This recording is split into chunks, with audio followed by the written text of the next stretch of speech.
El entrenador del Albacete, cada uno ve el fútbol desde un punto de vista distinto, ¿no? Pero que, vistas de cómo estaba esto, puede haber ganado cualquiera de los dos. Ya. Yo voy a decir que yo creo que nosotros hemos estado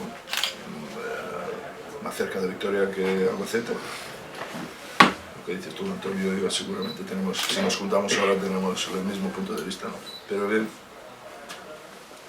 yo creo que el partido disputado, lo de nosotros, pues esto, en primera parte yo creo que es igualada, ni para nosotros ni para Albacete, la segunda creo que nosotros muchísimo mejor.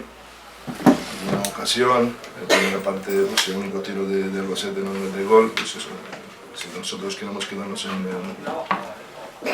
la categoría, pues tenemos que resolver eso, no se puede venir.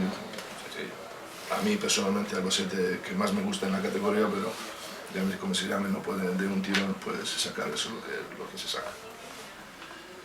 Un poco más disputado, creo que también el calor ha influido bastante en el partido.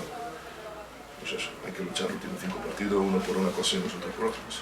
¿Cuánto hay que sufrir en esta categoría? Bueno, pero en el fútbol también, en segunda y en primera hay que sufrir.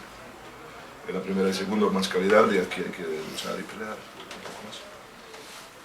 Has dicho que el Albacete es el equipo que más te gusta la categoría, ¿la habéis decepcionado hoy entonces? No, lo esperamos, lo que pasa es que nosotros hemos hecho un buen partido. Porque nosotros hemos sujetado lo que deberíamos sujetar. En primera parte, pues eso, a Miguel Núñez un poquito, a Calle otro. La segunda parte, pues hemos hecho cambio lógico por resultado. No ha salido bien. En una 50%, porque quiero que no. Si a partir de ahí